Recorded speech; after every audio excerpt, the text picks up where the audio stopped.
ভাইয়েরা, একটু গভীর মনোযোগ দেন, লক্ষ্য করেন। আমি বলতেছিলাম বাজার, বেঈমানদারের রূহ যখন আজরাইল কবজ করে নেয়, ওই বেঈমানদারের সামনে, বেঈমানদারের সামনে তার বাবা কাঁদতে থাকে, তার মা কাঁদতে থাকে, তার বিবি কাঁদতে থাকে। এরপর কিছুক্ষণ পরে বলে, আমার সন্তানকে আপনারা নিয়ে যান, আপনারা গোসল দিয়ে দেন। হায় হায়, গোপালপুরের জমিনে যখন কোনো মানুষ মারা যাবে, বেঈমানদার কোনো মানুষ যখন মারা যাবে, তার বাজার কপালটা খুব খারাপ হবে।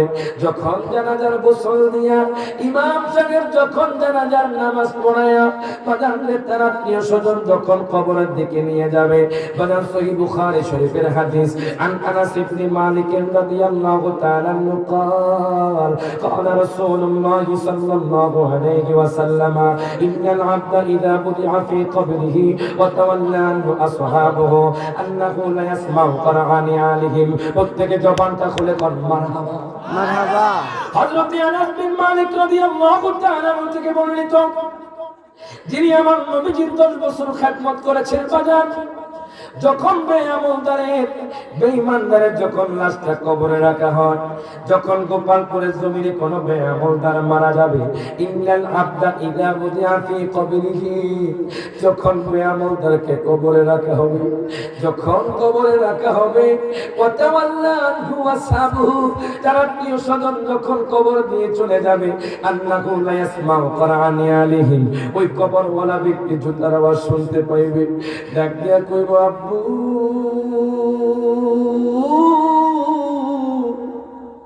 ও আমার বাবা, আপনারা আমাকে কোথায় রেখে গেছেন? অন্ধকার কবরে। ওই কবরওয়ালা ব্যক্তি উপর থেকে সবার আওয়াজ শুনতে পাবে, ডাক দিয়া কইব, মাগো মা, তোমরা আমাকে অন্ধকার কবর থেকে নিয়ে যাও, তোমরা কোথায় চলে যাচ্ছ? হায় হায়, বাবা বলে চিৎকার করবে, বন্ধু বলে চিৎকার করবে, বিবি বলে চিৎকার করবে, সন্তান বলে চিৎকার করবে, কোনো লাভ হবে না, লাভ হবে না। অন্ধকার কবর কেমন অন্ধকার বাজান। আজকে আমি আপনি লাইটের মধ্যে থাকছি বাজান, অন্ধকার কবরে কোনো লাইট থাকবে না। হাজার হাজার কোটি মাইল দূরে সূর্য বাজান, সূর্য তাপ সহ্য করতে না পেরে গোপালপুরের জমিনে এসি লাগায়া দেয়, তারপরও গরম সহ্য করতে পারে না। গোপালপুরের মানুষ বাজান পাখা লাগায়া দেয়, তারপরও গরম সহ্য করতে পারে না।